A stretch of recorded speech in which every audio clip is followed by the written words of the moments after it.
Hindi po natin dapat tangkilikin dahil sa hindi po ito opisyal na page na nauugnay po sa Iglesia ni Cristo na pinagtibay ng namamahala. Pero hindi po siya official page ng Iglesia ni Cristo. Yan po ay fake account, hindi po totoong Iglesia ni Cristo ang may-ari niyan.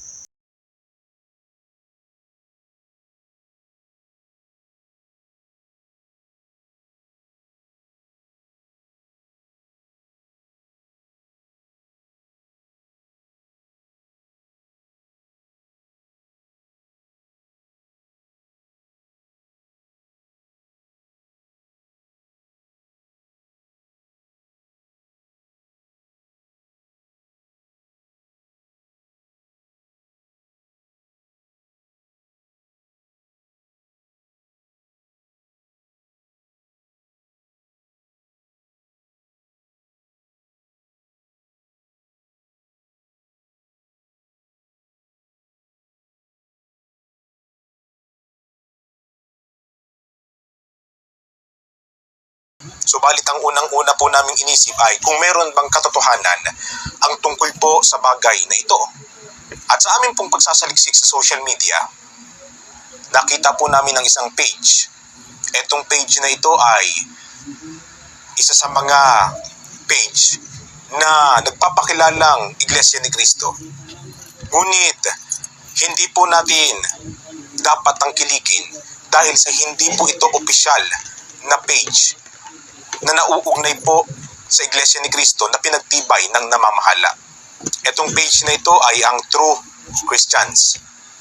At sa kanya pong post, doon namin nakita ang litrato ni 2nd District Representative ng Marikina City na si Ma'am Stella Kimbo, na kung saan sa litratong iyan makikita po ninyo ang kanyang mukha at sa ilalim ay ang kapilya ng Iglesia ni Cristo. At doon din sa litrato ay sinasabi, naka-quote, "Following the well-deserved arrest of FPRRD, I urge the DILG and PNP to monitor all Iglesia ni Cristo churches in Marikina City for possible violent protests. If it's allowed, padlock all INC churches to prevent them from causing disorder in the city." Kumusta na po kayong lahat, mga kaibigan, mga kababayan, mga kapatid sa Iglesia ni Cristo? Ito pong video ito ay may ipapakita po akong isang page na hindi naman authorized na gamitin sa loob ng Iglesia ni Cristo na nagpapakalat ng mga fake news. Marahil ay alam na po ninyo, ito, True Christians, na di umano ay mga upload daw niyan ay mga patungkol sa Iglesia ni Cristo, pero hindi po siya official page ng Iglesia ni Cristo. Yan po ay fake account, hindi po totoong Iglesia ni Cristo ang may-ari niyan. Ginagamit lang niya yung page na yan, yung may-ari na yan, True Christians, ang kanyang page upang siraan ang sino man at ang Iglesia ni Cristo. Mayroon pong nakapost dyan na di umano ay galing sa isang kongresista sa 2nd District ng Marikina, si Ma'am Stella Kimbo.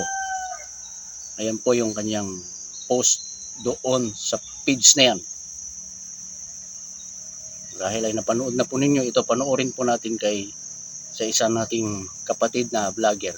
O ipatatanggal ko ang mga lokal nyo. Fake news din po yan. Ang sabi pa dito sa isang quote card, mga walang hiyang INC. It's all their fault. Bakit 46 degrees ngayon dito sa Metro Manila? Gosh, fake news din po yan. Mga kababayan, lalo na po sa mga kapatid namin sa pananampalataya. Ngayong araw po ay merong tumawag sa amin na isang kapatid po natin sa Iglesia ni Cristo. At nagbalita na kesyo meron daw pong isang representative mula sa Marikina ang nag-uudyok daw po sa pamahalaang lungsod ng Marikina, lalo na sa mga kapulisan, na kung maaari ay ipadlock o isara daw po ang mga kapilya na nasa Marikina. Yan po ay isang fake account na hindi po official page ng INC. Hindi po, wala pong pahintulot ang pamamahala sa page na yan, yung True Christians. Huwag po tayong maniniwala sa mga pinagkakalat ng may-ari sa account na yan. Maging ang Ma'am Stella Kimbo ay nagpahayag na rin po siya ng paghingi ng paumanhin tungkol sa pagkakagamit sa kanyang pangalan. Nag-post siya sa kanyang account sa Teachers Stella Kimbo. Yan. Kung pupuntahan po ninyo siya sa kanyang page account sa Facebook, mayroon po siyang post doon na humihingi siya ng paumanhin sa kapatiran sa loob ng Iglesia ni Cristo kasi nagamit yung kanyang pangalan. Alam natin na ang Iglesia ni Cristo ngayon ay mainit, lalo na't nalalapit ang halalan. Ginagamit lahat ng paraan ang mga kalaban sa Iglesia ni Cristo para siraan. Yung page na yun, yung True Christians, ay mayroon daw sinabi ang 2nd District Representative ng Marikina na si Ma'am Stella na ipasasara daw ang mga kapilya. Mga kapatid, mag-ingat po tayo sa mga paggamit, pag-follow sa mga account, sa mga page. Mayroon pong mga official page ang Iglesia ni Cristo kahit sa YouTube. Yun po ang dapat nating tangkilikin. Huwag po basta-basta maniniwala sa mga napapanood, sa mga nakikita natin sa social media. Yun nga, pinanood ko yung page ni Ma'am Stella. Marami siyang sinabi na paninira tungkol sa kanya. May mga kalaban siya sa politiko na sinisiraan siya, ginagamit ang Iglesia ni Cristo. Gamit yung page na yun, yung True Christians. Sana po huwag po nating tangkilikin yung mga ganyang mga page. Maraming naninira sa loob ng Iglesia ni Cristo ngayon sa social media. Kaya mag-ingat po tayo. Huwag po tayong basta-basta mag-follow sa kanila.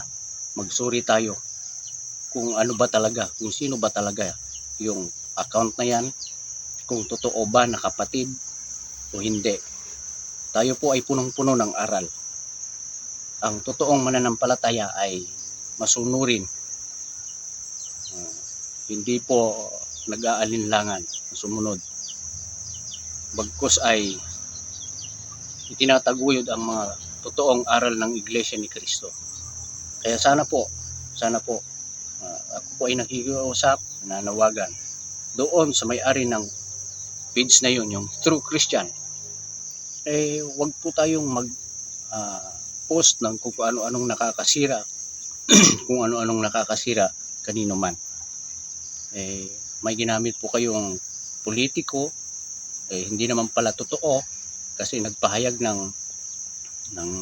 sa loobin yung si Ma'am Stella Kimbo patungkol sa Iglesia ni Cristo. Yung nakapost doon sa True Christian ay ipasasara daw ang mga kapilya, ipadlock daw. Ayan o. Ay naku po. Nakakatawag nito. Hindi po magandang balita, nakakasira ng inyong tawag nito. Hindi ko may paliwanag eh.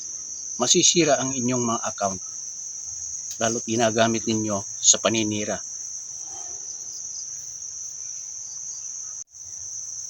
At sa mga makakapanood sa video ito, sana ay i-share po ninyo para malaman ng lahat ng mga kapatid na yung account na yun, yung True Christian, ay hindi po official page sa Iglesia ni Cristo.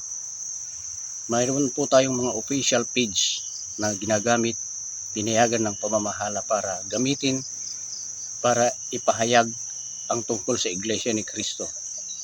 Subalit yung True Christian na yan ay wala pong kaugnayan sa Iglesia ni Cristo. Kaya sana yung mga, kung pupuntahan ninyo yun, marami ng mga kapatid ang nag-post dyan, mga nag-comment. na yung nakapost doon patungkol kay Ma'am Stella Kimbo ay hindi po totoo. Humingi na rin siya ng paumanhin sa kapatiran sa loob ng Iglesia ni Cristo. Kaya maging aware po tayo, mag-ingat sa paggamit ng social media, mag-ingat sa paggamit ng mga sa Facebook, sa YouTube, sa Instagram, sa lahat po platform sa social media. Huwag po tayong padalos-dalos na gumawa ng kung ano-anong salita, kung ano-anong mga issue patungkol sa kanino man. Makakasira po yan sa atin at sa ating pananampalataya. Yun lamang po, maraming salamat. So ngayon, maging doon sa aking mga account ay nagsusuri din ako kung sino-sino yung mga nagko-comment, kasi maraming mag-comment na parang Iglesia ni Cristo pero hindi naman pala totoo. Yung iba nga pinapaalis pa yung aking mga post, natuklasan ko, nalaman ko, may nagtanong sa kanya, siya rin mismo ang umamin na tumiwalag na siya. Kaya mag-ingat tayo sa ating mga paggamit sa mga social media account. Kasi lalo nilang sinisira ng Iglesia ni Cristo ngayon. Yun lamang po at maraming salamat po.